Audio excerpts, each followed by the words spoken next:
Bonjour à tous, soyez les bienvenus sur un nouveau Flash Actu, cette fois-ci, de l'assurance maladie, hein, dans lequel nous allons revenir sur les dernières actualités.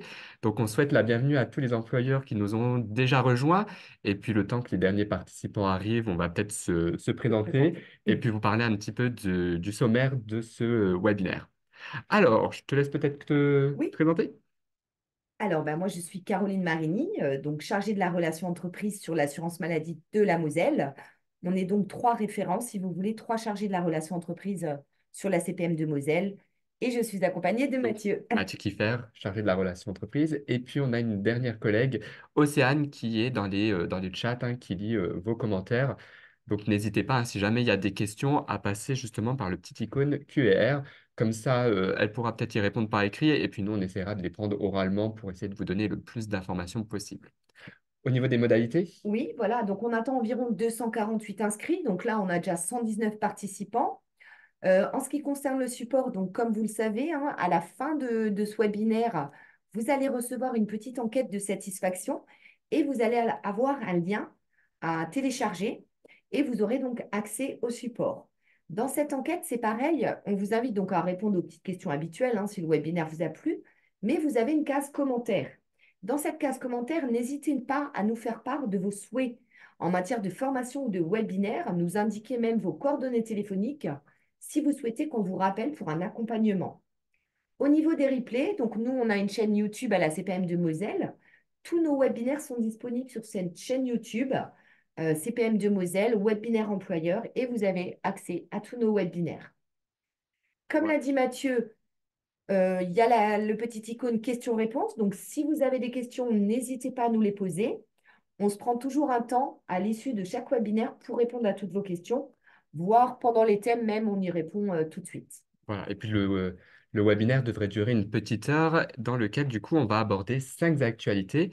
Donc de quoi allons-nous vous parler aujourd'hui? Alors en première actualité, donc ça c'est plutôt une actualité réglementaire sur l'enchaînement des prescriptions d'arrêt de travail. Donc ça va être la première actualité qu'on va aborder aujourd'hui. Dans deuxième point, on abordera donc les salons virtuels qui sont organisés par le comité Net Entreprise auquel la CPM de Moselle participera. Troisième point, on reviendra sur la téléconsultation, hein. C'est vrai qu'il y a eu des nouveautés qui sont Mm. arrivées en janvier. On vous parlera, on fera un petit point sur tous les arrêts prescrits lors d'une téléconsultation. En quatrième, on reviendra, vous l'avez peut-être entendu parler, que la CPAM change d'outil pour verser les indemnités journalières. Donc, on vous expliquera un petit peu comment ça va se passer, la bascule pour vous, employeurs. On vous expliquera un petit peu Les comment se modalités. goupillent, on va Mm. dire, les coulisses de cette bascule. Et puis, on reviendra en dernier point sur le dernier jour de travail qu'il faut indiquer pour les temps partiels thérapeutiques, parce que là aussi, les consignes, elles ont un petit peu évolué et changé. Donc, on va vous en parler en dernier point. Voilà au niveau du sommaire. Et puis du coup, on commence tout de suite avec la première des actualités réglementaires sur l'enchaînement des prescriptions médicales. Voilà, l'enchaînement des prescriptions d'arrêt de travail. Donc, si vous voyez à droite, il y a le changement réglementaire s'effectue en fait à quelle date? Au 1er septembre, on a donc là maintenant une nouvelle réglementation. Donc, on va vous faire un petit bilan sur avant le 1er septembre 2024, comment on gérait. Donc, je pense que vous le savez tous, mais on a préféré vous le rappeler. Donc, à savoir quand même que tous les dossiers qui datent d'avant le 1er septembre 2024 seront traités avec l'ancienne réglementation, l'ancienne tolérance. Donc, on va faire un petit rappel sur la gestion et enchaînement des prescriptions médicales. Donc, lorsqu'un avis de prolongation ne succède pas directement à l'arrêt initial, il existe ce qu'on appelle une tolérance qui permet de rattacher cette prolongation à l'arrêt initial et de couvrir les jours de la période d'intervalle. Cette tolérance, elle s'applique que dans certains cas qu'on vous cite ci-dessous. Cette tolérance, elle s'applique un jour, férié ou non férié. Elle s'applique sur 2 jours, le week-end. Elle s'applique sur 2 jours, un jour de week-end, un jour férié ou non férié. Elle s'applique sur 2 jours, un jour férié, un jour non férié. Ou elle s'applique effectivement aussi à titre exceptionnel sur 3 jours, week-end plus un jour férié ou non férié. On vous a mis une petite frise avec un petit exemple, c'est plus parlant. On prend votre salarié qui est donc en arrêt de travail du 1er au 3. Il a un arrêt initial du 1er au 3. Il vous présente maintenant une prolongation, donc attention bien, prolongation, du 7 au 9. qu'est-ce qu'on voit? On voit que la période du 4 au 6, en fait, week-end plus un jour, n'est pas couverte par l'arrêt de travail. On est bien sur un week-end plus un jour. Qu'est-ce qui va se passer avant le 1er septembre? L'avis du 7, la prolongation du 7, comme c'est une prolongation, la période non couverte fait partie des cas de tolérance.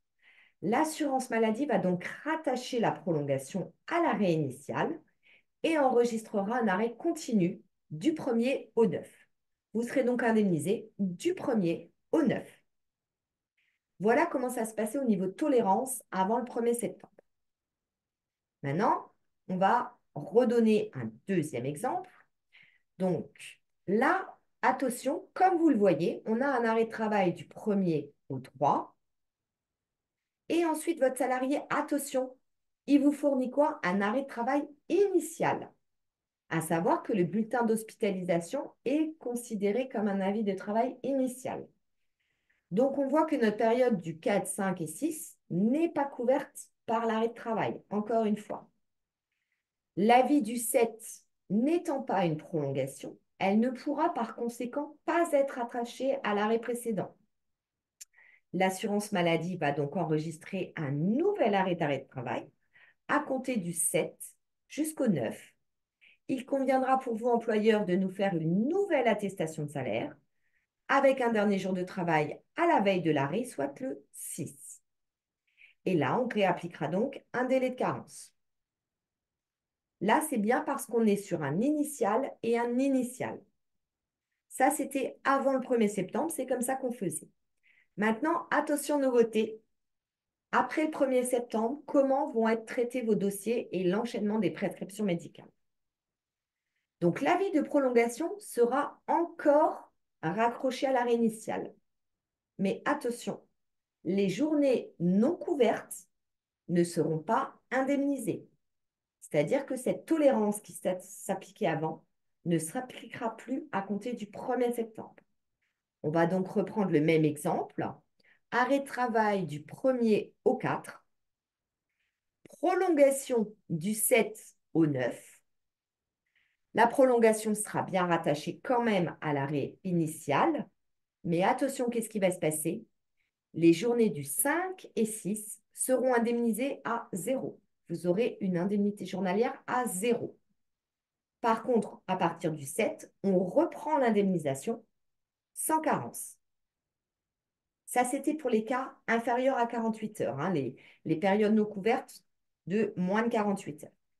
Maintenant, on va prendre l'exemple 2. Les périodes non couvertes de plus de 72 heures, donc 3 jours. On reprend nos petits arrêts. Arrêt initial du 1er au 3. On a une prolongation qui commence au 7. Qu'est-ce qui va se passer? Donc, l'avis de prolongation sera toujours attaché puisque c'est une prolongation. Mais les journées du 4, 5 et 6 seront indemnisées à 0. Pour le moment, on ne va pas réappliquer la carence. Pour le moment.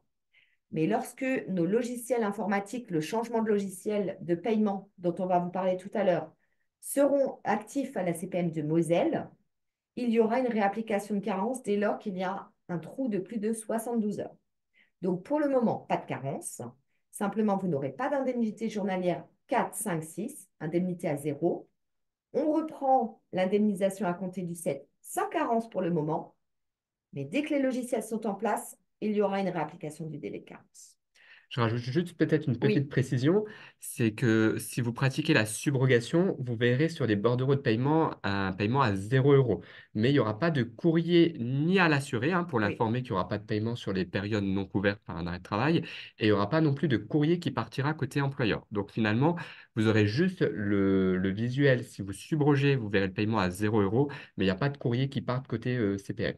Voilà. Alors, on a une question, je me permets de la poser. Les médecins, les employeurs ont-ils été informés de ce changement? Car chez nous, personne n'était informé et difficile de trouver l'information même sur le site. Alors, il n'y a pas eu de communication pour le moment nationale. C'est nous, à la rigueur, les chargés de relations entreprises nationaux qui devons diffuser à tous les employeurs, au niveau des employeurs. Au niveau des médecins, on ne sait pas en fait s'il va y avoir une communication en ce sens. C'est nos collègues des délégués d'assurance maladie qui font la communication auprès des médecins. On va voir si eux, ils ont eu une info concernant cette nouvelle réglementation. Alors, en Moselle, ces carences seront donc à payer par l'employeur. Alors, de toute façon, si vous maintenez le salaire, il y aura la subrogation. C'est juste que vous n'aurez plus de remboursement, enfin d'indemnité journalière sur les périodes d'intervalle. Donc, il n'y aura pas réapplication du délai de carence, comme l'expliquait Caroline de notre côté, hein. Pour l'instant, nos outils informatiques ne réappliquent pas le délai de Mm, carence, hein. C'est seulement les journées d'intervalle qui ne donneront pas lieu à un paiement. Après, effectivement, quand on va basculer, on en parlera tout à l'heure sur le nouvel applicatif pour indemniser les indemnités journalières. Dès lors qu'il y aura un trou, hein, c'est-à-dire un intervalle de plus de 48 heures, c'est-à-dire de 72 heures, on réappliquera le délai de carence. Donc vous, au niveau du maintien de salaire, nous, on n'interviendra jamais mm, côté des dates de subrogation. Il faudrait voir au niveau des conventions collectives, mm. est-ce que vous êtes autorisé ou non à retenir sur salaire les périodes qui ne sont pas indemnisées par l'assurance maladie. Ça, il faut voir au niveau des conventions collectives, mais nous, on ne pourra pas vous informer si vous devez appliquer une subrogation ou pas sur la période qui ne sera pas couverte. Nous, en fait, on vous donne juste les règles, c'est-à-dire que jusqu'à présent, la CNAM, c'est-à-dire au niveau national, il nous autorisait de combler entre deux arrêts de travail et à indemniser, mais du coup, cette tolérance, ils ont décidé de la suspendre, hein, pour se conformer au niveau des textes, hein, qui mentionnent que chaque jour couvert par un arrêt maladie doit donner lieu à une indemnisation et par conséquent, les jours qui ne sont pas prescrits par un arrêt de travail ne donneront plus lieu à une indemnisation. C'est juste un délai enfin, on va dire une tolérance Qui qui a a été été appliqué appliquée nationalement. et qui a été donnée au niveau des consignes nationales qui a été supprimée. Alors, Virginie nous demande pourquoi parler de la carence puisqu'on est en Moselle et que c'est les employeurs qui payent. Il faut savoir qu'à nos webinaires, on n'a quand même pas que des employeurs de Moselle. Donc, on est obligé d'insister sur la carence. Bien évidemment, on sait qu'en Moselle, bah, vous, les employeurs, certains employeurs, vous payez les 3 jours, mais on est quand même obligé de vous le signaler parce qu'on a aussi des employeurs hors département. C'est étendu, alors Julie, oui, c'est étendu à toutes les caisses. Toutes les caisses pratiquent comme ça, puisque c'est une directive pardon, CNAM, de la Caisse Nationale. nationale. Donc tout le monde fait pareil. Alors j'ai une question, donc un employeur qui nous demande, hein, au contraire, si l'assuré nous fournit des prolongations avant même la date de fin, est-ce que c'est gênant si les périodes se chevauchent? Non, il n'y a pas de Bien souci, au hein. contraire. Mm. Si, voilà, vaut mieux avoir parfois 1 ou 2 jours qui sont couverts par 2 prescriptions médicales, mais en tous les cas, il faudrait mieux éviter qu'il y ait des coupures, parce que maintenant, s'il y a une coupure et que c'est une prolongation, on continuera à raccrocher à l'arrêt précédent, mais du coup, l'intervalle ne sera plus indemnisé. Alors, on a trois petites questions qui sont un peu du même ordre, c'est-à-dire Cindy, Gwendaline, vous ne comprenez pas pourquoi vous devriez maintenir le salaire. Avons-nous le droit de déduire aux salariés le salaire non maintenu? Ça, comme l'a expliqué Mathieu, ce n'est pas de notre ressort, c'est vos conventions collectives qui le disent. Nous, on vous demande de mettre des dates de subrogation et on paye soit à l'employeur, soit au salarié. On ne rentre jamais dans des considérations, est-ce que je maintiens, est-ce que je maintiens pas. On n'est pas là pour juger, pas là pour faire respecter des conventions. Nous, vous nous dites à qui on paye, subrogation assurée. Après, il faut voir avec vos conventions collectives. Manière, en l'état, pour l'instant, il n'y a pas tellement de questions sur les carences. Pour l'instant, voilà, nous, on n'applique pas de carence, hein. Peu importe que l'intervalle, ça soit 2 jours ou 3 jours. Pour l'instant, on reprend l'indemnisation à partir de la prolongation sans réapplication du délai de carence. C'est uniquement par la suite, quand on va basculer sur le nouvel applicatif, on réappliquera si c'est une coupure de 72 heures, un délai de carence. Mais pour l'instant, ce n'est pas encore d'actualité. Pour l'instant, on indemnise dès le départ de la Oui. prolongation sans réapplication du délai de carence. Voilà, on répond un petit peu à la question de Lola qui disait la carence qui sera appliquée après 3 jours est due à votre nouvel logiciel ou alors au changement de loi. En fait, c'est dû au changement de loi, à la nouvelle directive. Simplement, nos logiciels, pour le moment, ne nous permettent pas de retenir la carence. Donc, c'est vraiment dû au changement de la loi, au changement de la réglementation. Alors, certains éditeurs, visiblement, risquent, comme nous le signale Martial, de s'y perdre un peu. Nous, on n'a aucune communication envers les éditeurs. En fait, Caisse Primaire, on ne communique pas spécialement. Il y a des cahiers techniques qui sont mis en place. Tous les ans, les éditeurs peuvent consulter des cahiers techniques. Alors, j'ai une question qui nous demande, donc c'était de Séverine, qui nous demande s'il faut faire une nouvelle attestation pour la prolongation. Non, effectivement, on le rappelle, étant donné que c'est des prolongations, nous, on peut raccrocher cette prolongation au premier arrêt. Donc, nous, il n'y a pas besoin d'une nouvelle attestation de salaire. C'est juste qu'on ne va plus indemniser l'intervalle et on réappliquera éventuellement, dès qu'on aura basculé sur le nouvel applicatif, un délai de carence si c'est une coupure de plus de 72 heures. Voilà. On va peut-être Oui, on avancer avance et un peu si sur jamais sport. Et il y a s'il y des a d'autres questions, questions, on n'hésitez pas à reprendra. revenir dessus, hein. Il n'y a aucun souci, on reprend à la fin, hein. Voilà. Donc, pour la fin de Alors, tolérance, juste à quelle ah, date s'appliquera le nouvel applicatif? Mathieu va vous en parler. Ça viendra après de notre nouveau logiciel. On vous dira quand nous, Caisse primaire de Moselle, on bascule. il y a déjà des CPM qui ont Oui, basculé sur ce c'est nouvel ça. applicatif, mais on reviendra dans le, je crois que c'est en quatrième point, Oui. sur le changement de logiciel. On y reviendra après. Deuxième point qu'on voulait parler aujourd'hui, c'était les salons virtuels qui sont organisés par le comité Net Entreprise. Donc, qu'est-ce que c'est, Caroline? Alors voilà, je vais vous parler un petit peu des salons virtuels. Donc, c'est en fait, on appelle ça des e-rendez-vous avec la protection sociale. Alors, protection sociale, c'est vraiment tous les organismes de protection sociale qui se mettent à votre disposition, vous employeurs. Donc, attention, notez bien les dates. Les 19 et 20 novembre, on est tous là en e-learning, en Ni e-rendez-vous, si vous rendez-vous. voulez, pour répondre à toutes vos questions. Donc, où s'inscrire, en fait, c'est la question. Alors, où s'inscrire? Vous allez directement sur la page Net Entreprise, comme vous le voyez à l'écran. Vous avez le 19 et 20 novembre les salons virtuels proposés donc par Net Entreprise. C'est quelque chose de national, c'est les comités. Donc, il y a les comités régionaux, mais en fait, toute la France va y participer. Donc, les comités régionaux Net Entreprise vous convient à leur premier salon virtuel, les rendez-vous de la protection sociale, les 19 et 20 novembre. Ça se passe en ligne, donc rien que pour vous, c'est pratique. Vous restez à votre ordinateur. Nous, on est de notre côté à notre ordinateur et on se fait un Zoom ensemble. Alors, les comités vous proposent donc un événement digital avec des rendez-vous privés, des petits webinaires et des documentations si besoin. Il suffit juste de s'inscrire. Donc, si on continue, je vais m'inscrire. Qu'est-ce que je peux voir? Donc, je peux déjà choisir ma région. C'est peut-être plus facile. Vous choisissez sur quelle région vous voulez les e-rendez-vous, hein. Notamment, on parle de la région Grand Est, notamment nous, l'Alsace-Moselle, qui avons quand même certaines particularités. Je vous invite à cliquer sur Grand Est, même si tous les collègues répondront de la même façon, hein. On a une norme générale, la réglementation, elle est générale. Simplement, on a quelques petites particularités en Grand Est. Qui sera présent sur les salons virtuels? On vous les a mis à l'écran. Toute la protection sociale, donc caisse primaire, CAF, URSSAF, MSA, voilà. Donc, il suffit de s'inscrire, de choisir l'organisme avec qui vous voulez échanger et prendre rendez-vous directement. Donc, vous choisissez votre région et les conseillers locaux des différents organismes sont là. Donc, ce qu'il faut savoir quand même, c'est que nous, on a des créneaux de 10 minutes qui vont être bloqués. Donc, nous, on a un agenda, on a déjà nos agendas de prêt, on attend les rendez-vous, vous demandez un rendez-vous. Ce sont des rendez-vous environ de 10 minutes. Alors, il y a plusieurs thèmes qui vont être abordés, notamment versant CRES primaire. Qu'est-ce qu'on va aborder comme thème?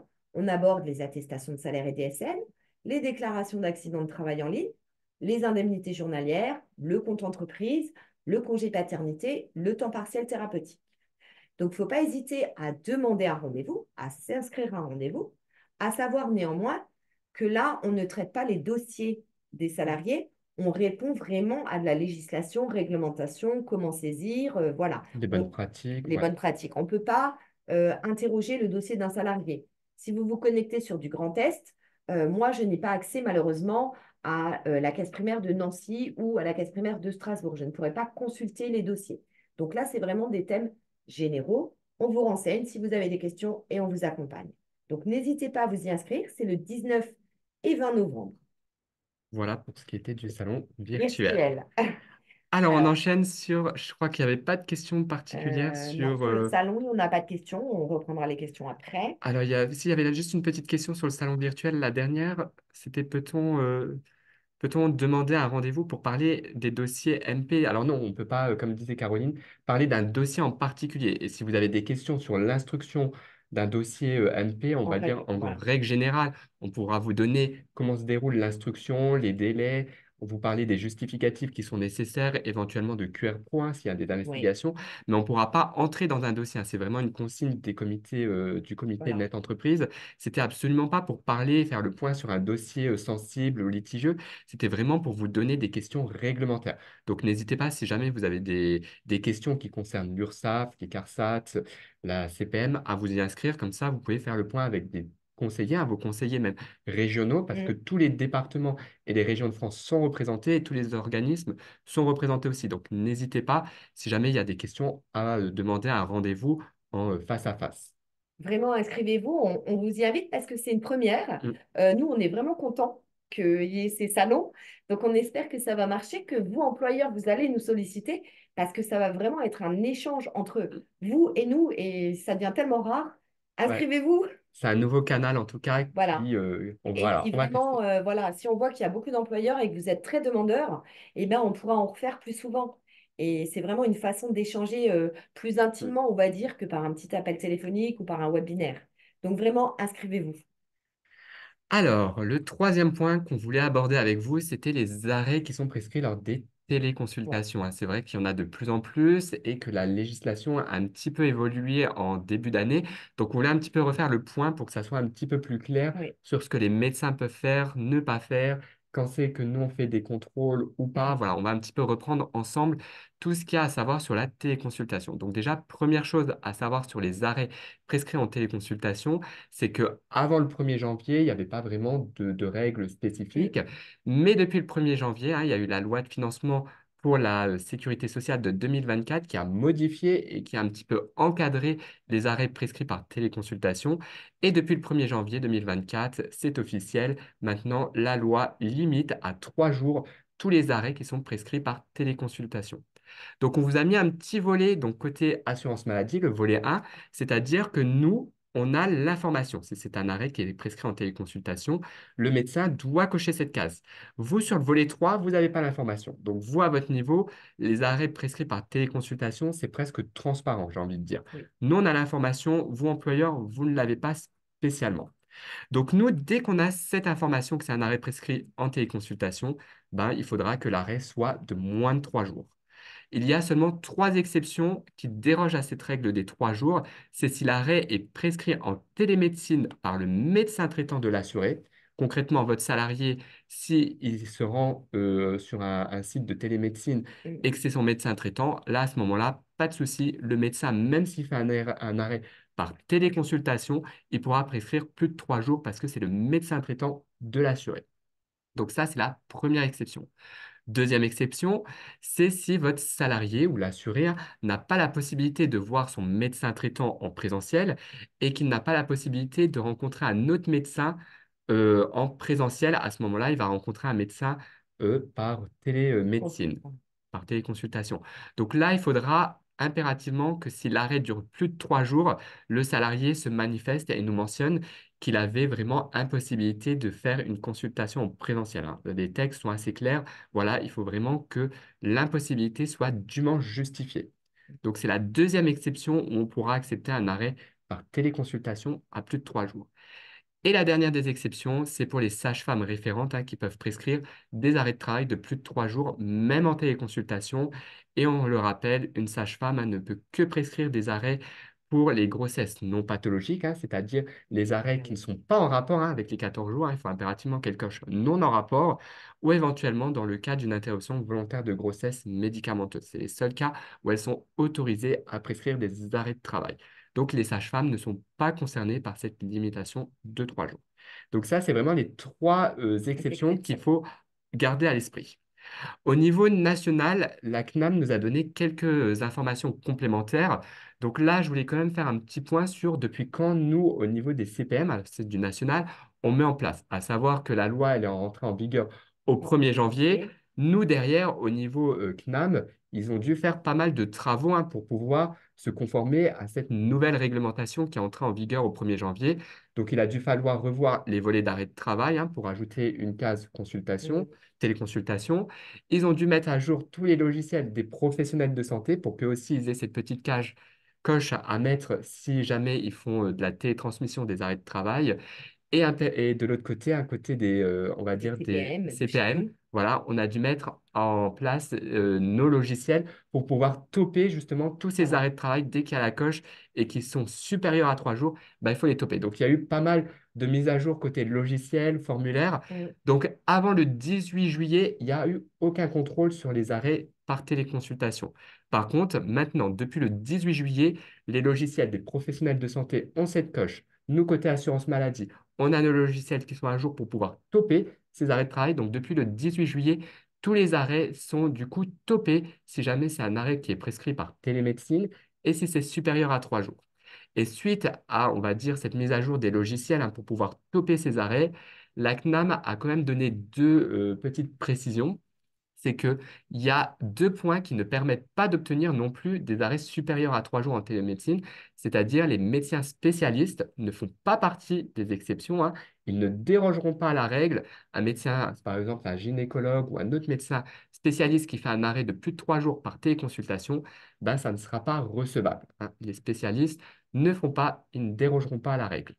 Autre petite précision, les temps partiels thérapeutiques prescrits par télémédecine, par téléconsultation, pareil, petite précision de la CNAM, ils ne dérogent pas à la règle non plus. Un médecin ne pourra pas prescrire plus de 3 jours un temps partiel thérapeutique par téléconsultation. La seule exception où on peut déroger aux 3 jours, qu'ils ont encore précisé, c'est pour les arrêts pour grossesse pathologique, les 14 jours qui, eux, ne seront pas concernés par cette Mesure. mesure, hein. Voilà les petites précisions que nous a données la CNAM récemment.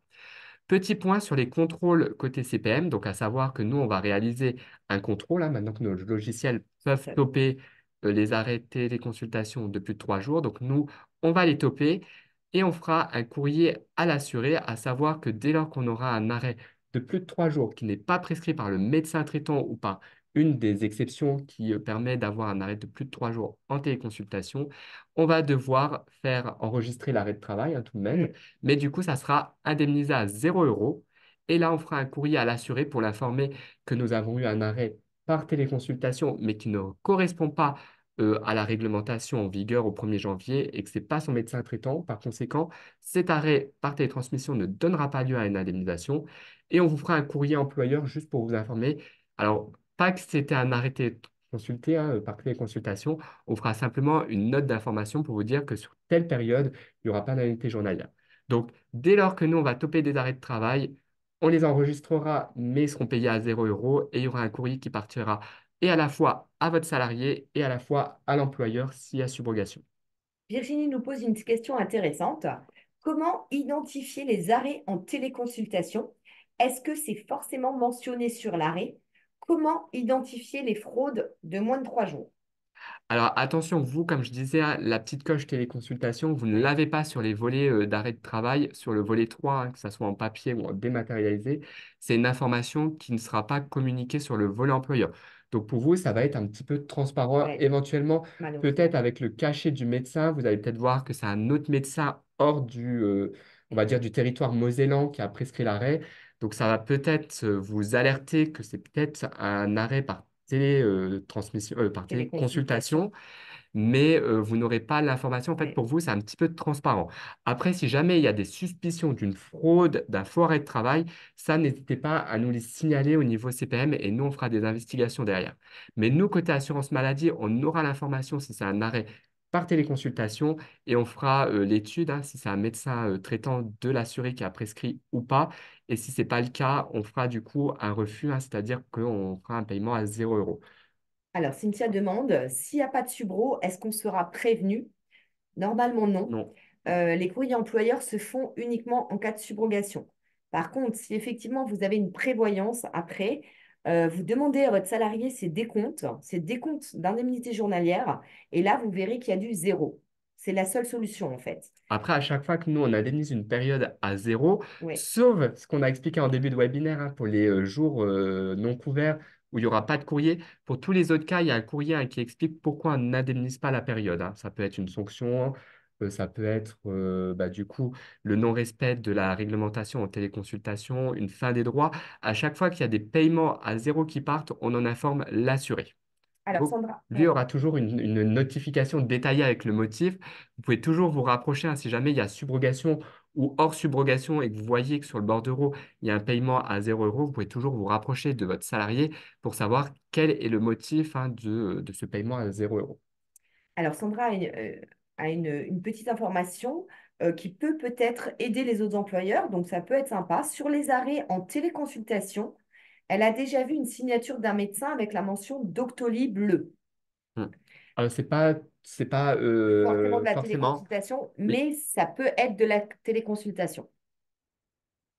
voilà. Alors, il y a encore deux petites questions par rapport à ça, on va peut-être y répondre. Nous aurons l'information sous quel délai, nous, en tant qu'employeur, que vous ne prendrez pas en compte l'arrêt téléconsultatif. Alors là, pareil, on ne peut pas répondre à un Ouais, délai en jour comme ça en c'est ça. webinaire. En fait, ça va déjà dépendre de quand vous allez faire l'attestation de salaire. C'est-à-dire que votre salarié qui nous transmet, nous, un arrêt initial prescrit par téléconsultation de plus de 3 jours, nous, on va l'enregistrer. On va tout de suite faire enregistrer une sanction en fait, pour qu'il y ait un paiement à 0 qui Mm, parte. Après, vous, en tant qu'employeur, quand c'est que vous aurez l'information, bah, ça va dépendre de quand vous allez faire l'attestation de voilà, salaire. tout à fait. Si jamais il y a parfois des employeurs, c'est vrai que nous, on essaye quand même de sensibiliser les employeurs à faire les attestations dans les 5 jours dès connaissance de l'arrêt de travail ou de l'événement. Nous, on a vraiment pour objectif que vous, employeurs, vous saisissez le plus rapidement possible les attestations de salaire. Après, souvent, il y a des employeurs qui ont des payes décalées, qui nous font l'attestation à mois plus 2 parce que le temps qu'ils Oui. intègrent l'absence dans le logiciel de paye, bah, c'est le mois d'après. Et après, le temps qu'ils fassent l'attestation, il y a encore un mois qui s'écoule. Parfois, on a des employeurs qui nous font une attestation de salaire 2 mois après l'arrêt de travail. Donc là, nous, si on a connaissance de cette attestation de salaire, comme quoi il y a une subrogation 2 mois après, bah, le courrier partira à ce moment-là. Donc, en fait, au niveau des délais d'information employeur, on va être un petit peu Dépendant limité de, et voilà, dépendant de dépendant votre emploi. de l'envoi de l'attestation de salaire. C'est-à-dire que tant que nous, on n'a pas l'attestation de salaire et qu'on n'a pas connaissance qu'il y a une subrogation, on ne pourra pas faire le courrier employeur. Donc, ça va un petit peu dépendre de vos délais d'envoi au niveau de l'attestation de salaire. Alors, Corinne nous demande justement si ils peuvent demander aux salariés de transmettre le courrier détaillant la décision de la CPM. Donc ça, c'est pareil. Nous, on fait un courrier aux salariés à voir si vous avez le droit, dans vos conventions, de lui demander les correspondances caisse primaire. À mon sens, oui, vous pouvez lui demander. Maintenant, à lui de voir s'il est obligé de vous le donner ou pas. Mais vous pouvez lui demander Après, nous, je redis à ce qu'on a ce qu'on déjà a déjà dit, dit. il y aura toujours un courrier employeur hein, qui partira s'il y a une subrogation pour vous informer qu'il n'y aura pas de paiement sur telle période. Il n'y aura juste pas le motif. C'est-à-dire que vous ne saurez pas est-ce qu'il y a une sanction, est-ce que c'est parce que c'est un arrêt qui ne respecte pas la législation liée à un arrêt par téléconsultation, est-ce que c'est une fin des droits parce que votre salarié a déjà eu le maximum d'indemnités journalières auxquelles il aura le droit pour des infections non individualisées. En fait, vous n'aurez pas le motif, vous aurez juste une information que sur telle période, il n'y aura pas de paiement. Alors, ça répond un petit peu à la question de Stéphanie qui nous demande si on appelle les services de la CPM, pourrons-nous avoir l'information des jours payés à zéro ou cela relèvera-t-il de la confidentialité? En fait, nous, on a le droit de vous dire qu'il y a eu 0 € d'indemnité journalière Il y a une subrogation. s'il y a une subrogation, mais on ne pourra pas vous dire la raison. On vous dira juste indemnité de telle date à telle date à zéro, mais on ne vous dira pas la raison. Par contre, le salarié, votre salarié, connaît la raison puisqu'on lui a écrit et on lui a dit. Alors après, si jamais vous avez un paiement à 0 et que votre salarié ne vous dit pas la raison du pourquoi le paiement est parti à 0, c'est à vous de voir ce qui est prévu au niveau de vos conventions collectives et de vos textes, hein. Est-ce que vous êtes autorisé ou pas à reprendre les indemnités à 0 € que vous Ouais, n'aurez c'est pas ça. côté CPM? C'est à C'est vous ça. de voir Et ce qui est possible de de faire faire, est-ce que ça a de un votre côté. impact? Effectivement, Nadine semble dire que les jours payés à zéro vont avoir un impact sur les indemnités de prévoyance. Forcément. Donc, forcément, donc si vous donne effectivement un bordereau à zéro, votre prévoyance ne va peut-être pas participer. Ça, c'est un fait à voir, hein. Nous, on ne rentre pas non plus en ligne de compte par rapport à ça. Au niveau des 3 jours de carence, de nouveau, comme on le redit, nous, on ne va pas les payer. Ça sera du zéro. Est-ce que vous, employeur, vous êtes obligé ou pas de les payer?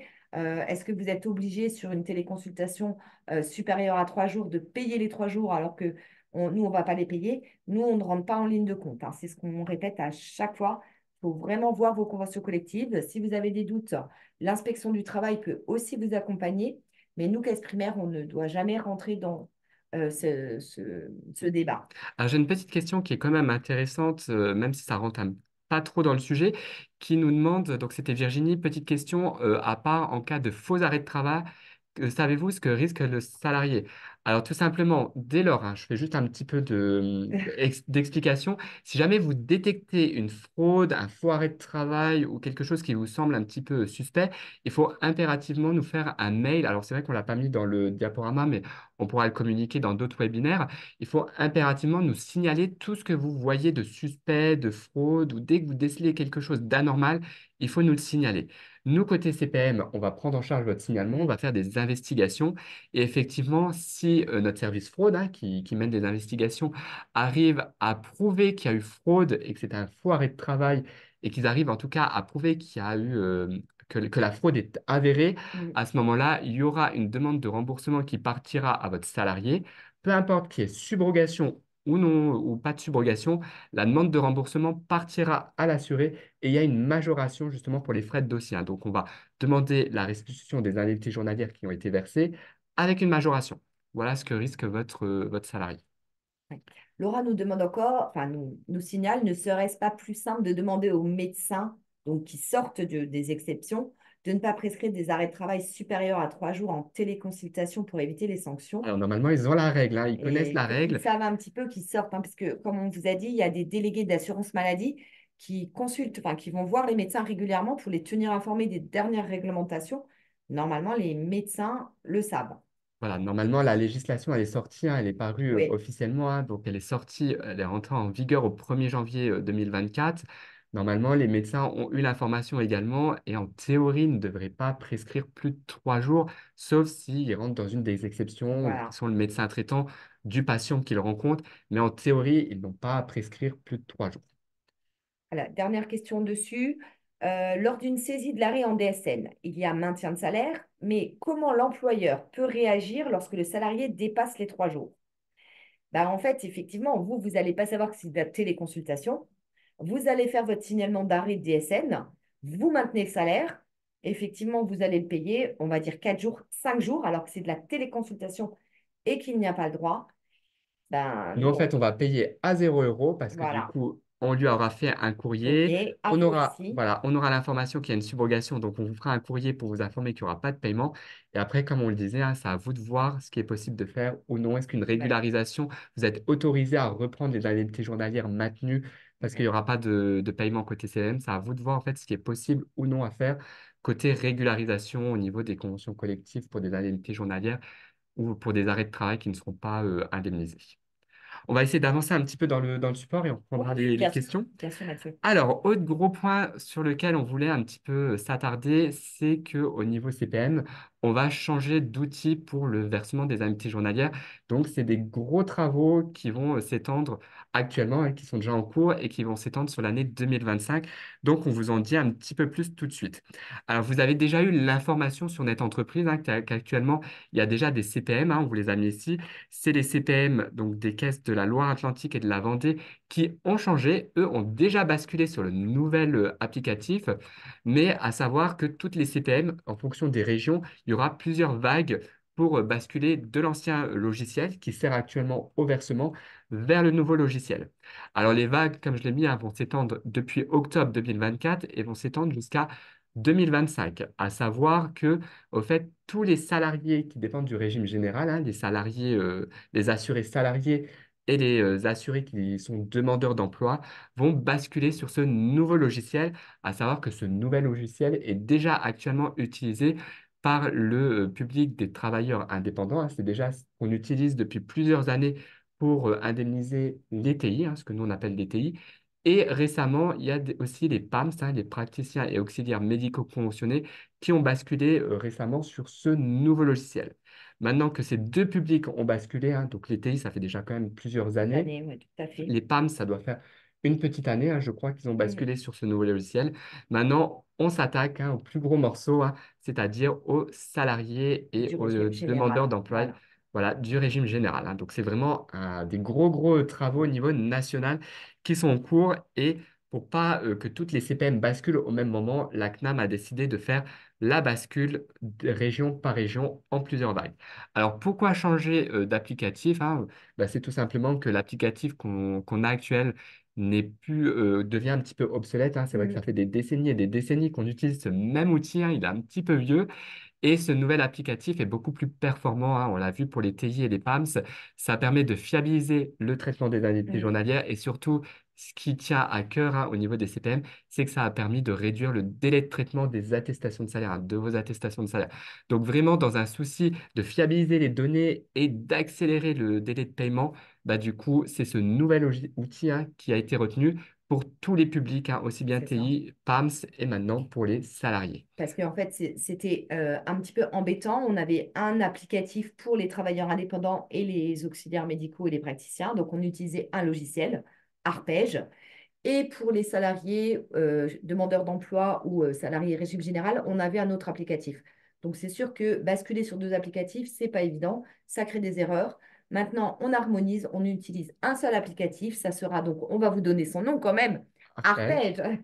Donc, c'est le nouvel applicatif qui va permettre de traiter tous les salariés. Voilà, en fait, ce qui était un petit peu compliqué côté CPM, c'était surtout pour les salariés, enfin les assurés qui avaient deux statuts, c'est-à-dire qui étaient polyactifs, aussi bien TI parce qu'ils avaient une activité indépendante et qui en parallèle étaient salariés. Donc eux, on devait les payer sur deux Deux logiciels applicatifs. Ouais. différents et il n'y avait pas de lien entre ce qu'on avait déjà indemnisé pour la partie TS, hein, travailleurs salariés, que TI. Donc du coup, voilà, pour harmoniser et avoir tout le monde sur les mêmes bases, on va dire, bah, Il n'y du en a coup, plus qu'un. on bascule tout le monde sur Arpège. Comme ça, dès que tout le monde aura basculé sur Arpège, il n'y aura plus qu'un outil pour permettre le paiement des indemnités journalières. Donc, comment ça va se passer? En fait, la bascule, Mathieu Alors, va vous voilà. expliquer. Alors, à savoir que, comme j'expliquais, hein, c'est des gros travaux au niveau national, hein, parce que forcément, hein, ça représente presque 80% des assurés sociaux, hein, qui vont basculer sur Arpège. Donc, à savoir, on vous donne un petit peu comment ça se passe, hein. C'est expliqué sur Net Entreprise, mais on préfère quand même vous en parler dans un webinaire pour vous expliquer. À savoir que la bascule, hein, pendant que on va basculer d'un outil à un autre, au fait, il va y avoir 10 jours où on va plus pouvoir faire de paiement. C'est-à-dire que c'est ce que nous, on appelle la bascule. On va clôturer l'ancien logiciel et pendant 10 jours, au fait, on va importer les données dans le dans le nouvel applicatif. Et pendant 10 jours, bah, c'est cette bascule qui va être faite. Et pendant 10 jours, on ne pourra pas faire de paiement. Donc concrètement, en fait, pourquoi 10 jours, hein, juste pour vous expliquer, c'est qu'on va devoir reprendre toutes les informations des dossiers de tout le monde, hein, de chaque assuré social, pour les basculer dans le nouvel applicatif. Et au fait, il faut qu'on remonte des années et des années en arrière parce qu'un salarié a pu avoir des arrêts en lien avec une ALD, donc il faut que le nouvel applicatif il ait connaissance de ces arrêts qui ont été indemnisés en lien avec l'ALD. Pareil pour toutes les infections non individualisées, on rappelle, c'est 360 IJ sur 3 ans, bah forcément il faut l'historique des arrêts de travail de Mm. ce qu'on a déjà indemnisé. Donc en fait, tous les dossiers, hein, même si votre salarié n'est plus en arrêt de travail au moment de la bascule, bah, il faut qu'on rapatrie, on va dire, Mm. les anciennes données des dernières années sur le nouvel applicatif. Donc tout ça, ça ne se fait pas en quelques minutes, hein. Forcément, vous imaginez qu'au niveau déjà rien que Moselle, on a presque 1 million d'assurés sociaux. Donc il faut qu'on transfère toutes les données des dernières années vers nos logiciels. Donc il y a 10 jours pour importer les données informatiques d'un logiciel vers un autre logiciel. Donc ça va être assez long. Donc pendant 10 jours, il y aura cette bascule de transfert de données. Et Et le pendant, traitement donc des indemnités journalières voilà, sera suspendu suspendu le pendant temps. 10 jours calendaires. Voilà. Donc, à savoir, hein, vous allez nous dire, oui, mais côté CPM, vous faites des paiements tous les 14 15 jours parce que Mm. il y a parfois des salariés qui sont en arrêt de longue durée et qui ont Ouais. des échéances tous les 15 jours. Donc, comment ça va se passer pour les échéances? Donc, on vous a fait un petit graphique pour vous expliquer, à savoir que ici, toutes les échéances qui sont programmées, bah, pas de souci. La fermeture de l'ancien logiciel n'est pas encore effective.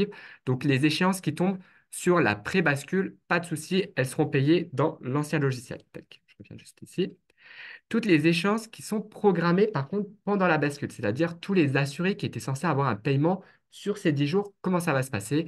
Eh bien, on va avancer les échéances et on va faire des requêtes pour pouvoir payer avant la fermeture de l'ancien logiciel. Mm. Comme ça, les assurés qui étaient censés avoir un paiement sur cette période bah, ne seront pas pénalisés financièrement et ils auront l'échéance qui sera avancée avant la fermeture. Et puis les échéances qui sont programmées post-bascule, bah ça ne change pas. Ils seront depuis le nouvel applicatif. Donc, en fait, il y a juste les échéances qui étaient théoriquement durant ce laps de temps qu'on va avancer pour ne pas mettre les assurés, vos salariés et éventuellement les entreprises qui subrogent dans une situation financière compliquée. Donc, ça, c'est pour les paiements, on va dire, programmés. Maintenant, comment vont être traitées vos attestations de salaire. Donc, à savoir que vous, si vous faites des attestations de salaire pendant cette coupure de 10 jours, bah, il n'y aura pas d'incidence. Au fait, pour vous, c'est totalement transparent à votre niveau. Vous continuez de saisir les attestations de salaire comme vous faites. Ça n'aura pas d'impact. Par contre, à savoir que toutes les attestations de salaire qui seront traitées avant la fermeture de l'ancien outil, donc si elles sont traitées, tant mieux, le dossier est payé. Par contre, toutes les attestations qui sont reçues avant la fermeture et qui ne seront pas traitées, c'est-à-dire qui seront encore en attente, elles vont faire l'objet d'un compte-rendu spécifique, hein. Donc, on vous a mis le compte-rendu en bas, hein, suite à une migration applicative. Cette attestation de salaire sera prise en compte dans un nouvel outil de liquidation des annuités journalières et ne fera pas l'objet d'un compte-rendu spécifique. Il n'est donc pas nécessaire de retransmettre l'attestation, sauf demande explicite de la part de l'assurance maladie. Les paiements resteront consultables via le bordereau, le téléservice bordereau des paiements des annuités journalières. Donc, au fait, toutes les attestations qui seront reçues avant la fermeture et pas traitées feront l'objet de ce compte-rendu et, au fait, elles seront intégrées dans le nouvel applicatif Et traitées dès que le nouvel applicatif sera actif. et ouvert. Elles seront donc reprises forcément et traitées par ce nouvel applicatif. Voilà. Durant la coupure des 10 jours, vous continuez de faire des attestations de Voilà. salaire. Celles-ci seront stockées, elles seront mises de côté. Et au fait, dès que le nouvel applicatif sera ouvert, eh ben, les deux attestations, hein, c'est-à-dire les attestations qui seront réceptionnées avant la fermeture de l'ancien applicatif et qui n'étaient pas traitées, seront réinjectées dans le nouvel applicatif. Et les attestations qui ont été saisies pendant la bascule, eh ben, du coup, elles seront également injectées à l'ouverture du nouvel applicatif. Donc pour vous, en fait, tout sera transparent, mais Transparent. on voulait quand même un petit peu vous expliquer comment va se passer le chaînage des attestations de salaire avant la coupure, pendant la coupure et après la coupure. Alors, je vais juste répondre parce qu'on a une petite question. On espère que ce nouvel applicatif permettra de mieux gérer les réclamations et les indus. On espère vraiment parce que visiblement, bah, des fois, il y a des petits couacs, il n'y a pas d'information employeur. On espère que ce nouvel applicatif va nous permettre de mieux les gérer, gérer les réclamations, les indus et les courriers et de récupérer les indemnités journalières. Voilà, autre petite précision sur laquelle on voulait vraiment être assez, enfin, vous sensibiliser, hein. C'est-à-dire que ce nouvel outil, hein, n'impacte absolument pas la transmission de vos attestations de salaire. Il faudra continuer à faire des signalements DSN, hein, c'est toujours Oui. plus fiable. Si jamais il n'y a pas de possibilité de faire un signalement DSN pour X raisons ou pour le mi-temps thérapeutique, il faudra passer par Net Entreprise. La seule recommandation qu'on vous donne, enfin, que la CNAM nous donne et pour lequel on vous conseille, c'est d'éviter de saisir les attestations pendant la coupure, parce qu'au moment de la rouverture, on risque peut-être d'avoir une saturation, hein. Si jamais vous faites beaucoup, beaucoup d'attestations, hein, Mm. on a des milliers d'entreprises au niveau de la Moselle. Donc, si tous les employeurs vous saisissez une ou deux attestations par jour, bah, sur 10 jours, ça fait pas mal d'attestations par entreprise et fois des milliers Mm. d'entreprises en Moselle, bah forcément, à l'ouverture du nouvel applicatif, il risque d'y avoir une saturation et un engorgement, hein, du système Mm. informatique. Donc, il y a une petite préconisation, éviter de saisir pendant les 10 jours. Comme ça, à l'ouverture, bah, il y aura peut-être un petit peu moins d'attestation de salaire pour intégrer. Après, c'est vraiment une recommandation, une préconisation. Si jamais vous ne souhaitez pas suivre cette recommandation et saisir, parce que Au fil dans de votre l'eau, voilà, c'est gestion plus interne, pratique. c'est plus pratique de les saisir au fil de l'eau, il n'y a pas de souci en soi, hein, les attestations seront bien intégrées dans le nouvel applicatif. C'est juste, voilà, on souhaite éviter une saturation et une masse trop importante, hein, d'attestation de salaire. Au niveau du suivi de l'outil, hein, Elonie nous demande, est-ce que l'outil de suivi des paiements de subrogation sur Net Entreprise va changer également? Non, en fait, il faudra continuer à passer par les bordereaux de paiement, hein. Voilà, ça ne change pas pour vous, en En fait, fait, hein, malheureusement. c'est juste un changement, on va dire, d'application côté CPM pour verser les indemnités journalières. Ça sera en fait, si vous voulez, on va nous gagner côté CPM dans le délai et dans la fiabilisation des données. En fait, ça va être beaucoup plus fiable et plus rapide. Mais c'est vrai que vous, après, dans le suivi et l'émission de vos attestations et le suivi de ce qui est payé, ça ne changera pas les modalités actuelles, hein, que vous avez. Alors, tout le monde nous demande, là, je ne Ah, vous fais êtes plus impatient. impatient de savoir la date.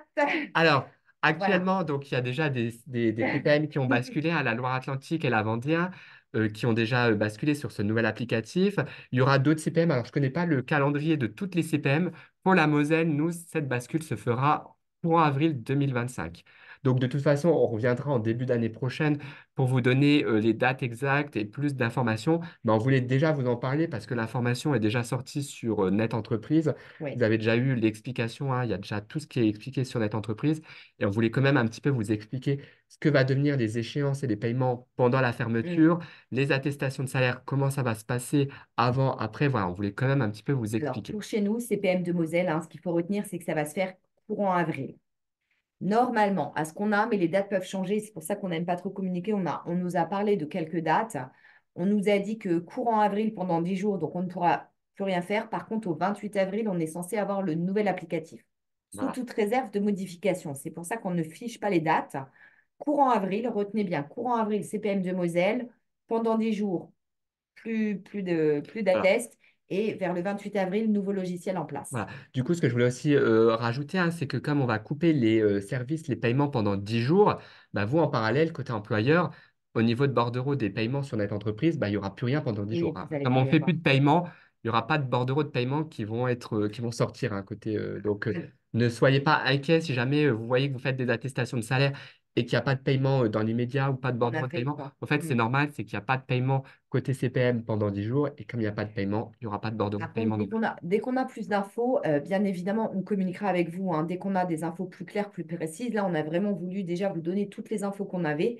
Mais à chaque webinaire que nous allons faire jusqu'en avril, dès qu'on a une info, vous inquiétez pas, on vous la donne, hein. Dès qu'on a des dates ou qu'on en sait plus, on vous donnera. Là, on nous demande si on a un calendrier des bascules par CPAM. Alors moi, je n'ai pas connaissance d'un Moi non plus, calendrier. malheureusement. Pour l'instant, les seuls CPM, c'est la CPM de Loire-Atlantique et de Vendée Et qui de sont Vendée qui déjà sont déjà sur basculés. Arpège. Les autres CPM, malheureusement, même nous, vous voyez, on n'a Mm. pas le calendrier des autres. Dès qu'on a des calendriers ou des dates plus précises, on revient dans tous les cas vers vous lors de nos webinaires. Voilà, on va essayer d'avancer. Ouais. Alors, non, Ah encore oui, le dernier petit dernier point. Alors point ça, c'est important. hyper important. On Alors, voulait faire un rappel. c'est vraiment le point en fait le plus important qu'il faut retenir, hein, sur cette bascule, c'est que étant donné dès lors que vous allez faire des attestations, nous les attestations, elles vont passer en automatique. Ça va enclencher tout de suite un paiement derrière.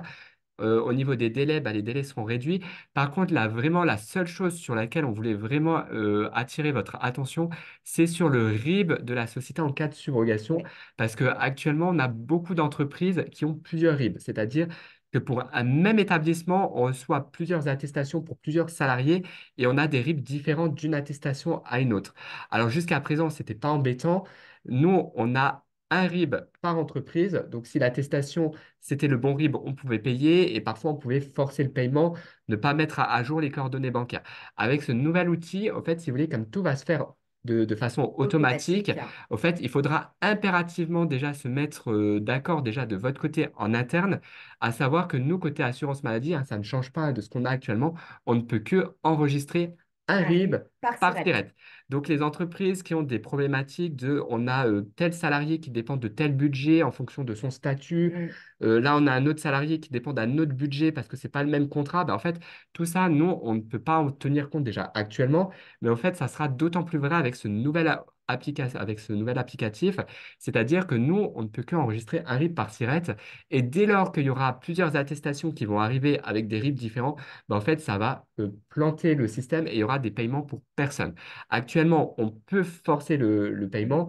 Là, le souci, c'est que si on a plusieurs RIB qui arrivent pour le même SIRET, bah, en fait, ça va complètement se Coincé. coincer pour tous les dossiers. Donc, il n'y aura plus de paiement pour personne. Donc, vraiment, soyez vigilants. Commencez déjà à réfléchir en interne. Si jamais vous avez cette problématique d'avoir plusieurs RIB dans la société, il faudra impérativement déjà paramétrer en interne la DSN pour n'enregistrer qu'un seul RIB pour le SIRET. Et Mm. pareil, dès lors que vous allez faire des saisines d'entreprise, bah, il faudra remettre ce même RIB. Ce même RIB. Donc, en fait, il y a déjà un travail en amont à faire pour ne pas avoir plusieurs RIB, hein. Actuellement, on a déjà le cas, donc on va contacter des entreprises pour lesquelles on a déjà décelé qu'il y avait plusieurs RIB et pour lesquelles on a plusieurs attestations avec des RIB. Donc, on va déjà vous contacter prochainement pour Mm. vous sensibiliser sur cette problématique. Mais on vous en parle à ce webinaire, hein, pour vraiment déjà travailler et savoir quel sera le RIB à retenir et à paramétrer et en DSN et net entreprise. Autre chose d'important aussi, c'est que quand vous faites des signalements DSN, pensez toujours à vérifier les dates de la subrogation. Comme on l'explique, les paiements seront automatiques. On rappelle, quand vous faites votre attestation de salaire, que ce soit sur Net Entreprise ou par signalement DSN, il faut toujours mettre les dates maximales prévu dans la convention collective. Même si c'est un arrêt de 4 jours, si vous savez que vous maintenez le salaire sur 6 mois, il faudra mettre sur l'attestation 6 mois au niveau des dates de subrogation. Si votre salarié n'a qu'un arrêt de 4 jours et qu'il n'y a pas de prolongation derrière, ce n'est pas très grave. Nous, on ne fera pas de paiement, même s'il y a une subrogation de 6 mois, on n'a plus d'arrêt de travail, il n'y aura On pas ne de payera paiement pas. qui partira. Mais important vraiment, limitez pas les dates à l'arrêt de travail, vraiment mettre les dates maximales, parce que nous, comme il y aura des paiements automatiques, bah forcément, hein, si vous ne limitez pas les dates aux conventions collectives, bah, il y aura peut-être des erreurs de paiement et de destinataire. Et petit point encore d'attention, c'est que dans vos logiciels, parfois, quand vous faites des signalements DSN, les dates se mettent par défaut. Donc, pensez toujours, quand vous faites un signalement DSN, à vérifier les dates de la subrogation.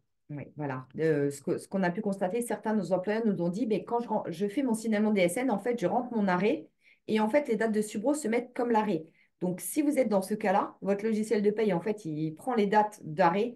Pensez vraiment bien à vérifier la subrogation tout en bas, hein, parce qu'avec le nouvel applicatif, on va prendre comme tel vos dates et après, il y aura un paiement qui partira à l'assuré. Voilà, et j'ai une question de Cynthia qui nous demande les dates de subrogation peuvent-elles être modifiées si nous avons fait une erreur? Oui, hein, si jamais vous vous rendez compte que vous avez fait une attestation que les dates de subrogation ne sont pas bonnes, il faut impérativement nous faire rapidement une attestation rectificative pour corriger les dates. Par contre, attention, si la correction arrive après un paiement, nous on ne pourra pas régulariser actuellement, hein. Donc, je prends un exemple. Si jamais vous mettez une subrogation d'une semaine parce que vous avez un arrêt d'une semaine, et que par la suite, votre salarié, il nous a transmis des prolongations, bah, nous, le paiement subrogé est parti pour une semaine. Mm. Étant donné qu'on a eu des prolongations, bah, nous, On le a payé à paiement est l'assuré. parti à l'assuré. Si à la fin du mois, vous vous rendez compte, mince, j'ai pas eu de paiement au-delà, ah bah, c'est normal, je me suis trompé, j'ai commis une semaine, je fais vite une attestation rectificative. Actuellement, nous, on réceptionnera l'attestation de salaire, on ne pourra plus régulariser pour les Mm. indemnités qui sont déjà parties. Éventuellement, on pourra ouvrir une nouvelle subrogation au lendemain de ce qui a déjà été versé. Mais s'il y a déjà eu des indemnités versées à votre salarié, malheureusement, nous, on ne régularisera pas actuellement.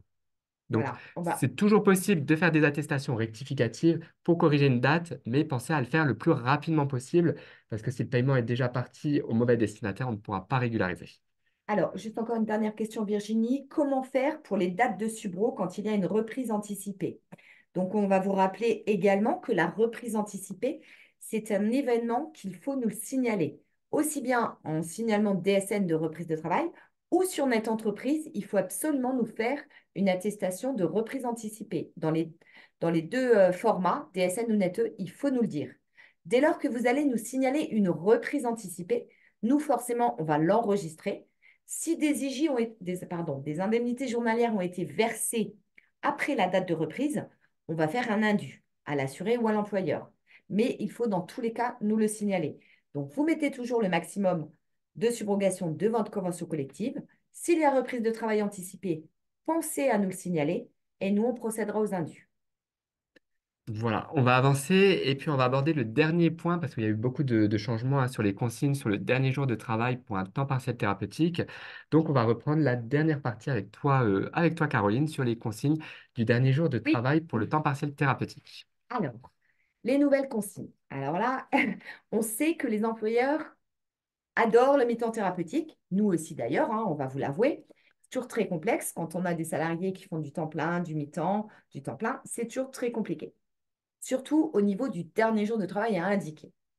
Donc là, il y a également un petit changement qui vient d'arriver à la caisse primaire au niveau réglementation, au niveau national.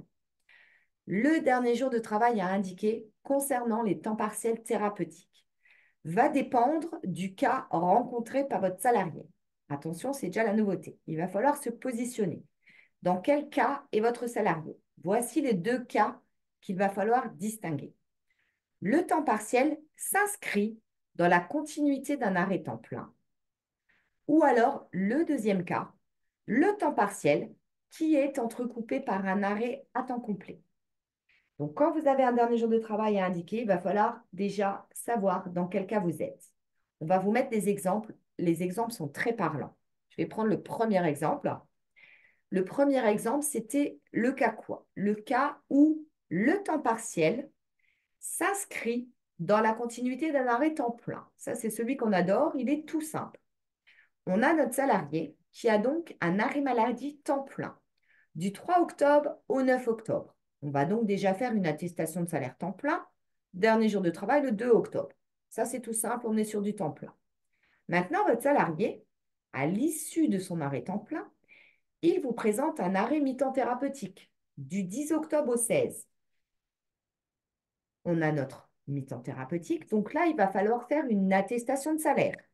Là va se poser la question, quel dernier jour de travail je vais mettre?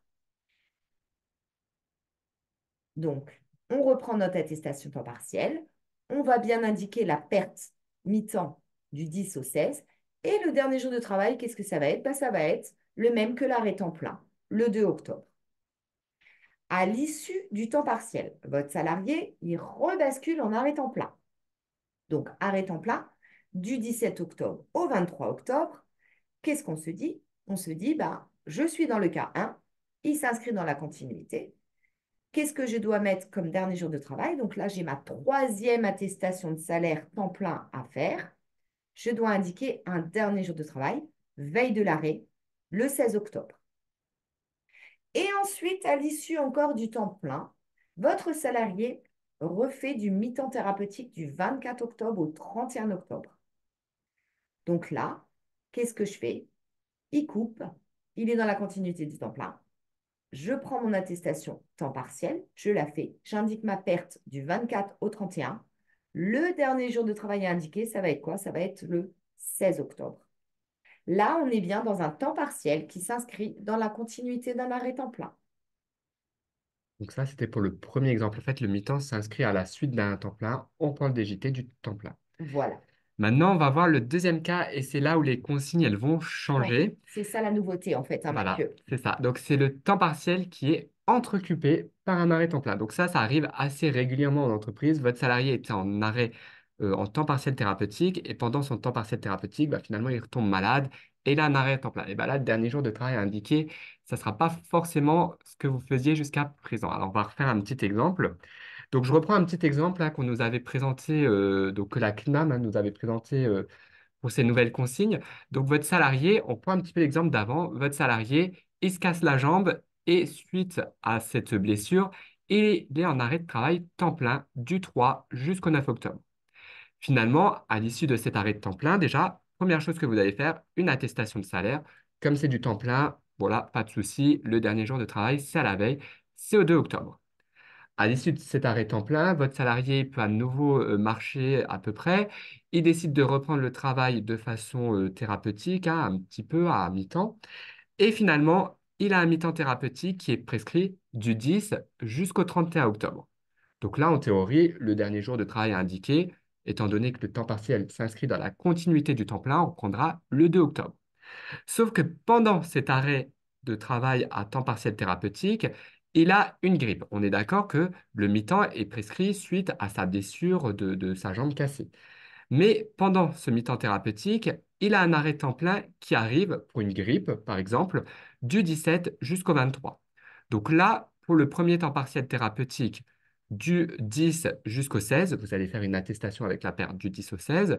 Le dernier jour de travail à indiquer, ça sera le 2 octobre. Après, vous faites votre attestation temps plein. Donc là, pareil, une attestation temps plein le dernier jour, c'est toujours à la veille du temps plein. Donc ça sera le 16 qui en plus correspond au dernier jour du travail du temps partiel thérapeutique. Par contre, là où ça change, c'est quand il va rebasculer en mi-temps thérapeutique du 24 au 31. Là, il faudra remettre le dernier jour de travail au 2 octobre. On se rappelle, hein, ici, le temps partiel thérapeutique, c'était prescrit pour la jambe cassée. Donc, ce temps partiel thérapeutique s'inscrit dans la continuité de cet arrêt temps plein. Ce n'est pas cet arrêt temps plein dont il dépend. Donc, comme cette prescription à temps partiel thérapeutique était initialement prescrite à la suite de cet arrêt, bah, finalement, il faudra remettre sur l'attestation de travail un dernier jour de travail au 2 octobre. Il faudra bien sûr indiquer la perte du 24 jusqu'au 31 octobre, mais il ne faudra pas indiquer le dernier jour de l'arrêt temps plein qui précède, parce que ce n'est pas pour la même pathologie, hein, et que c'est un arrêt qui a entrecoupé le mi-temps thérapeutique. Si jamais cet arrêt n'avait pas existé, hein, vous aurez toujours indiqué le 2 octobre. Donc, Mm. étant donné que c'est un arrêt qui coupe le temps partiel thérapeutique, bah, dès lors qu'il bascule sur du temps partiel thérapeutique, il faudra reprendre le dernier jour de travail du temps plein pour lequel était prescrit ce temps partiel thérapeutique. On a deux questions intéressantes. Elodie et Virginie nous posent un peu la même question. Dans ce deuxième cas de figure, est-ce qu'il faut faire deux attestations de temps partiel ou alors on peut remplir la perte de salaire du 10 au 16 et du 24 au 31 sur la même? Ou faut-il refaire une deuxième attestation de salaire pour le deuxième temps partiel? Alors, pour Il n'y a pas l'instant, il vraiment n'y a pas de de règle, hein. consigne. Je dirais, essayez de le faire sur une pour gagner du temps si vous y arrivez. J'ai peur que Net Entreprise vous bloque, en fait. Comme vous allez indiquer que du 10 au 16 et du 24 au 31, essayez de le passer comme ça. S'il passe, on le reçoit. Normalement, il est gérable par nos services. Il n'y a pas vraiment eu de consigne hein, Non, sur par rapport à la ça. saisie des employeurs. C'est vrai qu'effectivement, à première vue, vous pouvez mettre les deux pertes sur la même la même attestation, étant donné que ça sera le même dernier jour de travail. Après, au niveau de la liquidation, c'est vrai qu'avec le nouvel applicatif, on ne pourra pas vous conseiller tout de suite, est-ce que c'est mieux de la faire sur une attestation de salaire ou sur deux attestations? C'est vrai qu'on n'a pas eu vraiment de consignes, on n'a pas vraiment de recommandations à donner tout de suite. Alors, on a une question encore de deux, trois employeurs qui sont un petit peu liés. C'est qu'en fait, l'employeur n'a pas l'info du motif de l'arrêt temps plein, donc il ne sait pas si, Alors, en en fait, fait, il n'y a pas à connaître le motif. À partir du moment où c'est un temps plein qui interrompt le mi-temps thérapeutique, pour l'attestation temps plein, vous mettez la veille. Par contre, dès lors que vous allez faire basculer votre salarié en temps partiel thérapeutique, quand vous allez saisir l'attestation de salaire, le dernier jour à reprendre, ça sera le dernier jour du tout premier arrêt. Vous voyez, ici, sans mettre, alors je refais mon exemple, sans mettre les motifs, sans mettre de motif, un motif médical, votre salarié, il est en arrêt temps plein du 3 jusqu'au 9. Donc là, vous faites une attestation temps plein au 2 octobre. Après, votre salarié a un mi-temps thérapeutique du 10 jusqu'au 31. Finalement, pendant cette prescription médicale, il vous transmet un arrêt temps plein du 17 au 23 qui entrecoupe le mi-temps. Dès lors qu'on dit entrecouper le mi-temps ou interrompre le le mi-temps. mi-temps, là, il faudra faire attention au dernier jour de travail qu'il faudra indiquer quand il reprendra à temps partiel thérapeutique. Là, pour la première période du temps partiel thérapeutique, quand vous allez faire la perte du 10 jusqu'au 16, bah, vous allez reprendre de toute façon le dernier jour de l'arrêt temps plein parce que le mi-temps s'inscrit à la suite de ce temps plein. Donc, dernier jour au 2 octobre. Pour le temps plein, là, il n'y a pas de problème. Vous remettez un dernier jour de travail à la veille, c'est-à-dire au 16 octobre. Par contre, comme là, il rebascule en mi-temps thérapeutique et que c'était un mi-temps thérapeutique qui avait été interrompu, donc c'est pas cet arrêt-là, c'est pas le dernier jour de ce temps, de cet arrêt temps plein qui Mm. a interrompu qu'il faudra reprendre, c'est bien le temps plein qui a été initialement prescrit. Ouais. En fait, la position qu'il faut avoir, hein, j'essaie de répondre aussi par rapport aux questions que je vois, c'est pas vraiment la pathologie. En fait, ce qu'il faut vous dire, c'est, moi, mon salarié, en fait, il a eu un mi-temps du 10 octobre au 10 novembre, un mois de mi-temps complet prescrit, et pendant ce mi-temps, il y a un arrêt temps plein. Donc, c'est là où il faut être vigilant. Si vous avez une petite prescription, si là, par exemple, du 10 au 17, vous aviez que ça comme prescription de mi-temps, c'était différent. Là, ce qu'il faut se dire, c'est que, en fait, la prescription de mi-temps, c'est une grande prescription et il y a un arrêt qui le coupe. Je ne sais pas si on est clair. Juste pour l'arrêt qu'il le coupe, vous faites une attestation temps plein avec un digital à la veille. Par contre, pour tout le reste du mi-temps, en fait, vous remettez le même dernier jour de travail que pour le premier arrêt temps plein qui avait été prescrit avant le temps partiel thérapeutique. Alors, si l'arrêt mi-temps est entrecoupé par des congés par le salarié, on se rappelle que sur les attestations mi-temps, les congés, on doit les scinder. Mm. Donc, par exemple, On est encore dans un autre cas là avec les ouais, congés, hein. c'est un autre cas, mais c'est pour rappeler un petit peu La règle. la règle des congés payés. En fait, là, vous allez faire une perte mi-temps du 10 au 16, par exemple. Effectivement, votre salarié, le 14 et 15, il est en congé. Donc, on se rappelle sur Net Entreprise comment saisir. On saisit du 10 au 14 la perte mi-temps. Du 14 ou du 15 au 16, il est en congé. On met donc 0 avec comme motif congé. Les congés sont toujours à scinder. Ça ne change pas. De toute façon, on va faire un petit test pour voir si vous avez compris ce qu'on vous a expliqué, hein. Donc là, ça va être à vous de jouer, hein. Je vais lancer le sondage.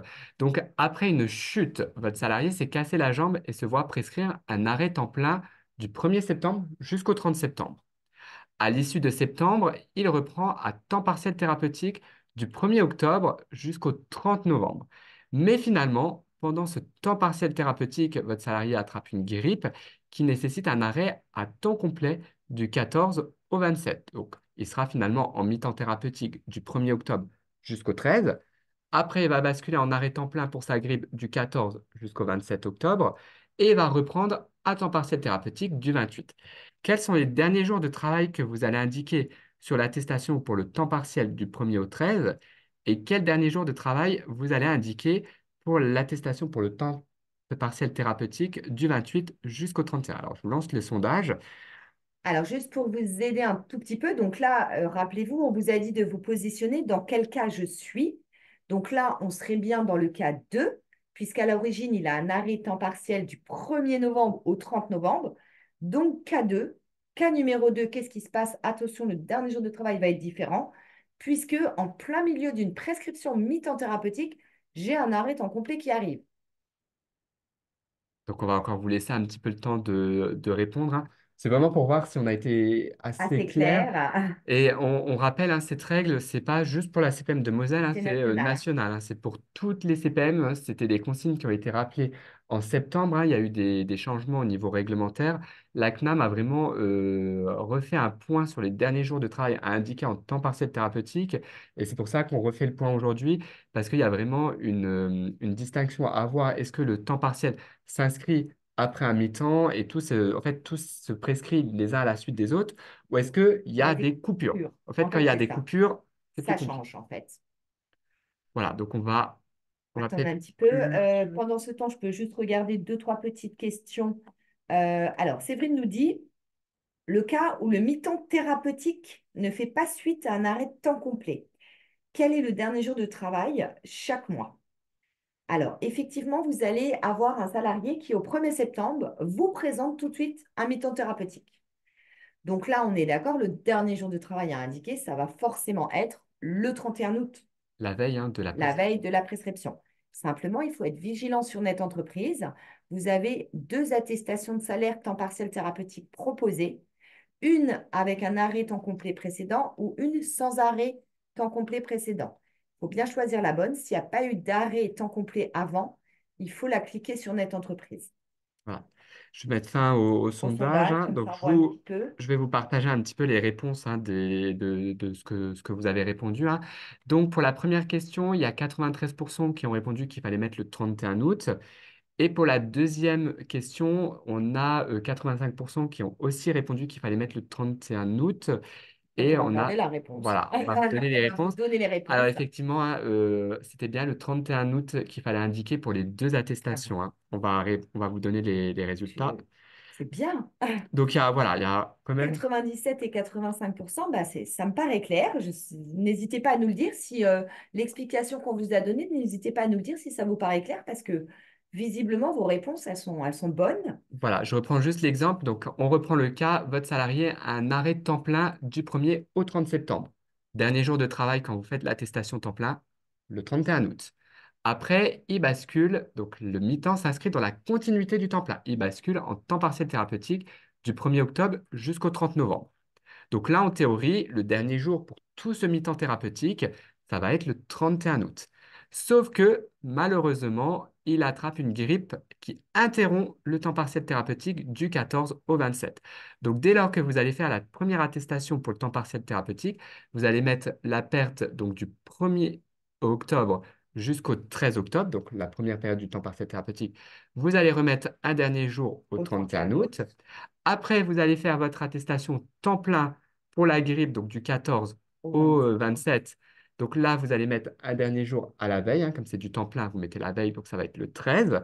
Par contre, à l'issue de son temps plein pour sa grippe, il va rebasculer en temps partiel thérapeutique, hein. C'était la prescription médicale temps partiel initial qui allait jusqu'en novembre.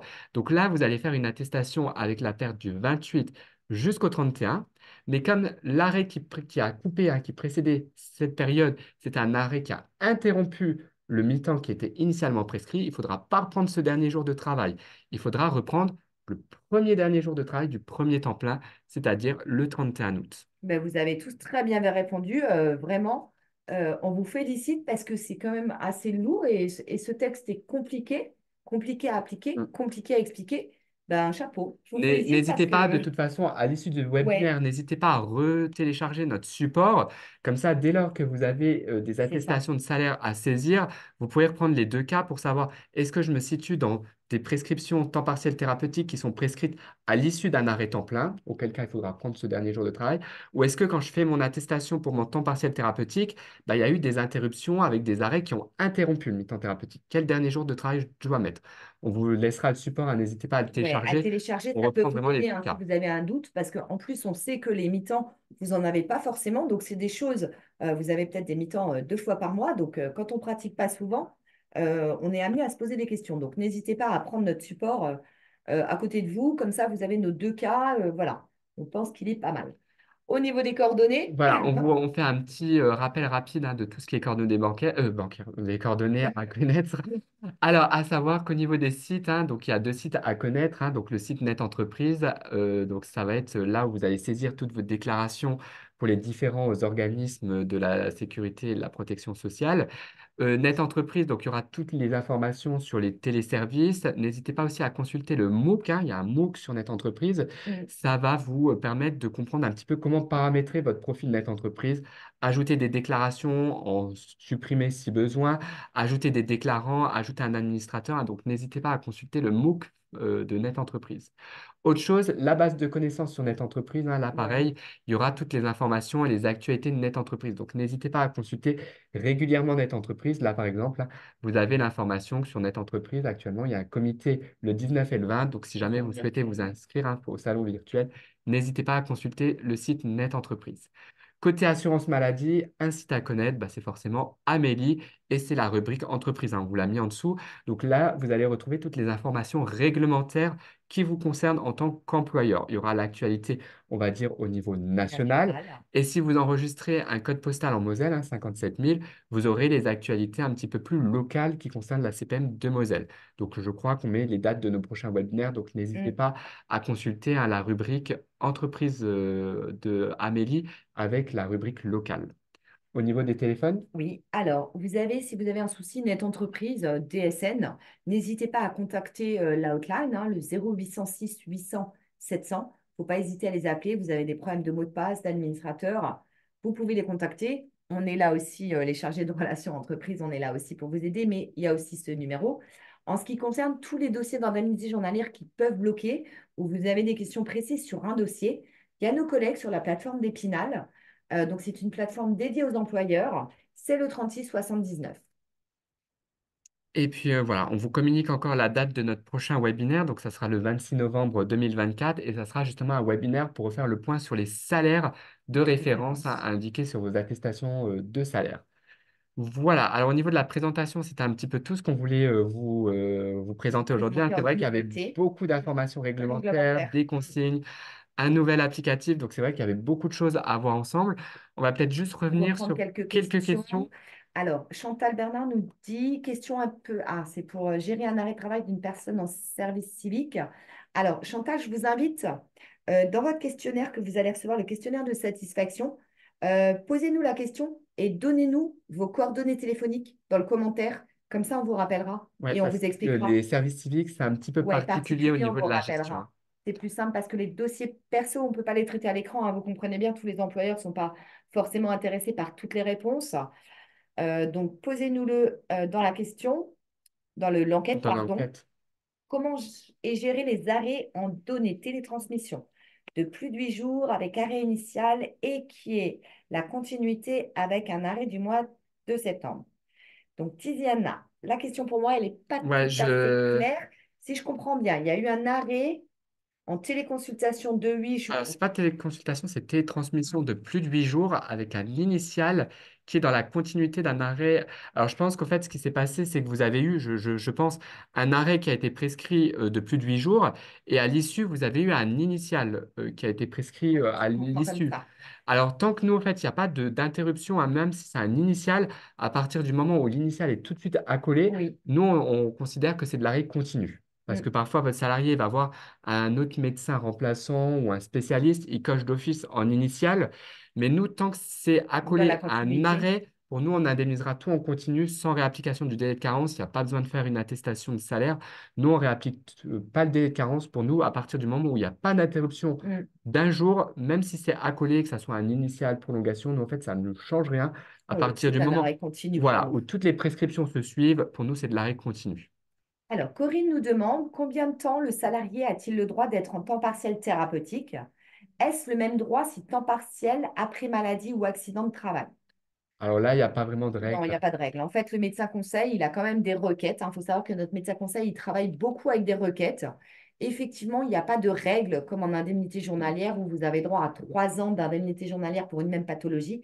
Le mi-temps thérapeutique, on en reçoit. Il n'y a pas de date prévue. Le médecin conseil surveille. Il y a des requêtes et lui peut dire stop au mi-temps Alors, en thérapeutique. fait, ce qui est important de savoir, c'est que le temps partiel thérapeutique, ce n'est pas un arrêt de travail, c'est une reprise de travail. Et il n'y a pas de durée réglementaire. En fait, ça va être Fixé. sur prescription médicale Voilà. aussi longtemps que le médecin nous transmet des prescriptions. Nous, on Voilà. va les enregistrer et on va indemniser. Et la seule limite qu'il va y avoir, c'est quand le médecin conseil va convoquer régulièrement votre Voilà. salarié. Si à un moment, il estime que le temps partiel n'est plus médicalement justifié, il fixera une reprise de travail à temps complet. Alors, la question suivante. Si mon salarié est en maladie, temps plein, du 1er au 30 septembre. Ensuite, il a des congés payés du 1er au 15 octobre. Puis ensuite, il est en mi-temps thérapeutique, j'imagine, à compter du 16 octobre jusqu'au 31 octobre. Quel est le dernier jour de travail à indiquer? Alors pour moi, ça sera le 15 octobre. Voilà, parce qu'on a dit que les congés payés, ça équivaut à une reprise de travail.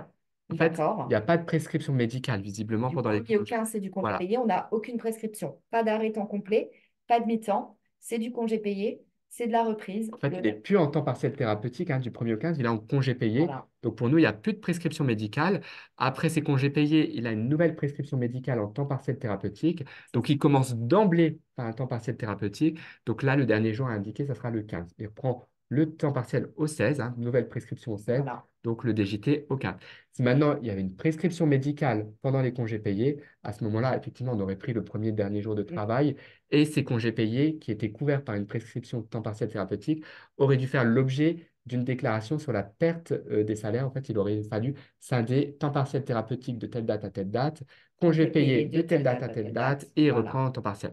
Mais là, visiblement, il n'y avait pas de prescription de temps partiel thérapeutique pendant les congés payés. Donc, pour nous, il n'y a plus de prescription.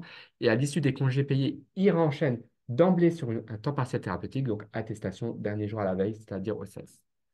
Voilà, bah, on n'a plus de questions. Notre collègue Océane, elle, qui est donc au bureau, a répondu également à vous, employeur, hein. Elle a pris le chat également. Elle répond encore à la dernière question.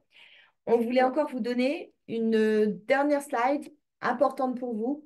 On vous a mis nos coordonnées, donc les trois chargés de la relation employeur, Océane, Mathieu et moi-même. On a mis une adresse mail. Alors attention, précision sur cette adresse mail. On ne traite pas les dossiers perso Voilà. des salariés. C'est vraiment, vous avez besoin quand vous téléphone, quand vous accompagne sur un téléservice, vous avez un petit souci, on est là pour y répondre. Par contre, les dossiers d'indemnité journalière, je ne suis pas payée, etc., c'est le 36 79. Pareil, l'envoi des justificatifs ne seront pas traités. Si vous voulez utiliser cette Ouais, adresse mail pour pareil. nous envoyer un bulletin d'hospitalisation, une cure thermale, nous, en fait, on ne pourra pas les traiter. Si vous voulez joindre un document, il faut impérativement passer par le compte entreprise. Voilà, on Voilà. rappelle. Alors, on a des compliments pour le swipe binaire.